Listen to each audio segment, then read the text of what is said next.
so let's take on the supporting categories now, the ones that come in the beginning. So if you're having an Oscar pool at home, you know these are the ones you're going to know you got wrong or you got right. Best Supporting Actor, Kenneth Branagh, who played Laurence Olivier in My Week with Marilyn. Jonah Hill in Moneyball. Nick Nolte in Warrior, Christopher Plummer in Beginners, and Max von Sydow in Extremely Loud and Incredibly Close. Now, if Jonah Hill wasn't in here, the average age of the nominees would be 212. This is the veterans category, and Christopher Plummer, who's 82, has won the majority of the awards going into this. And he is a straight actor, a guy playing a gay guy who's going to die. This is usually what Oscar loves, and I say he's going to win. If there's a shock in this one, it's not going to be Jonah Hill because he's too young to even be in this category. I think it's going to be Max von Sydow in Extremely Loud and Incredibly Close. He is 82 as well, did all the Ingmar Bergman movies, and now plays a guy who's mute but has yes written on this hand and a no on this hand. That's just the kind of thing Oscar loves, and some people actually love this horrible movie, Extremely Loud and Incredibly Close. I do not. So he's the surprise, but I'm bravely choosing Christopher Plummer as the winner of Best Supporting Actor. Yeah, no, they had some wonderfully loud music.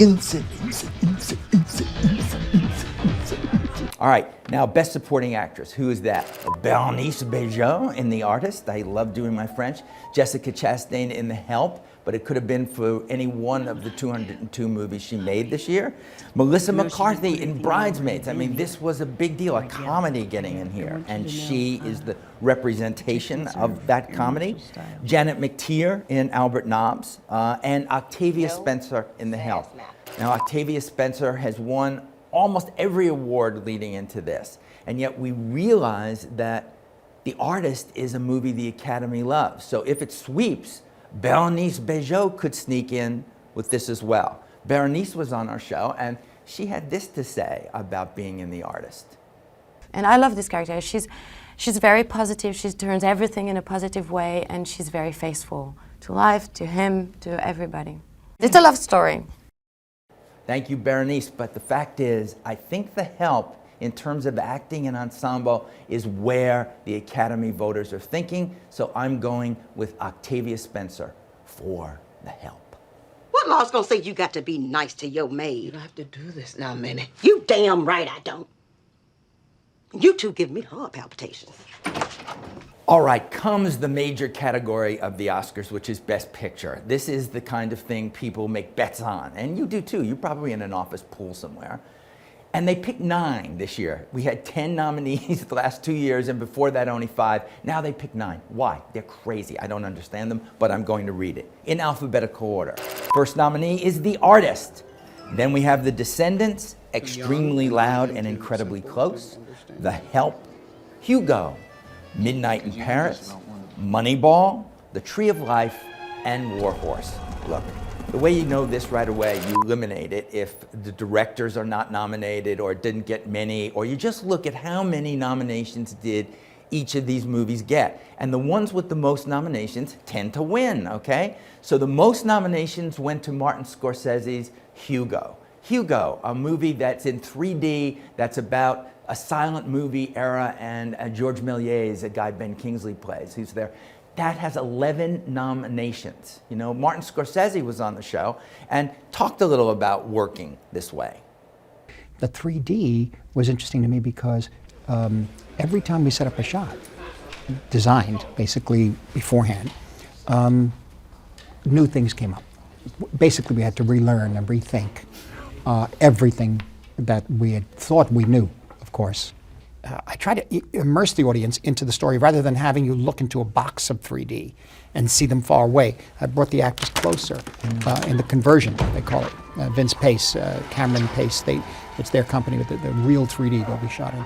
And so this way you feel like you're part of this world that they're in. And then something happens with the actors. 3D is going to be great for actors because it's literally like watching them on stage, only in close-up. But when we talk about Hugo, what's the one that's as close to that one in nominations? That would be The Artist, and that's 10 nominations. And The Artist is in black and white. It's a silent movie. It stars people we never heard of before. It should have no chance, and yet Hollywood has embraced it. They've said, We love you, the artist. This is about our industry. This is what we like. This is what we love. And is there any other movie that's really in the running here because Steven Spielberg should have stayed home, War Horse isn't happening? Yes, there is. It's called The Help.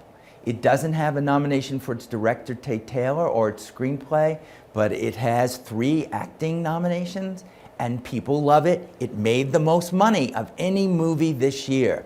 It could sneak in. It has that potential to be the spoiler. But I, as brave as I am going to say that Hollywood's love of the artist, I think most of these Academy voters were around in 1927 when the first Oscar went to Wings, which was a silent film. I think they wish they could go back to that time, and they're going to embrace it for those reasons. And I also think it's a hell of a good movie, so I have nothing against it winning. As long as Extremely Loud and Incredibly Close wins nothing, I am a happy man. So I am bravely sitting here and saying the Best Picture winner this year of the Academy Award will be The Artist. And Jean Dujardin, who starred in it, not only came on our show and talked and broke the whole silent rule, he went and took us out in song. And so I'm going to ask him again if we could hear the silent film star of The Artist, Jean Dujardin, sing as we wish the Academy a ratings bonanza, which they're not going to get. And I say this because it's sad. They don't nominate the movies that people actually see, but they nominate the movies that they like, which are, in the words of Jean Dujardin, formidable. Thank you, and I'm Peter Travers. You are the one for me, for me, for me, formidable. You are my love, very, very, very, véritable. Car je voudrais pouvoir un jour enfin te le dire, te l'écrire dans la langue de Shakespeare. Toi, tes eyes, ton nose, tes lips adorables. Tu n'as pas compris? Tant pis, ne t'en fais pas et viens-t'en dans mes bras, darling. I love you, darling, I want you. Et puis c'est à peu près tout. You are the one for me, for me, for me, formidable. Whoa! Thank you.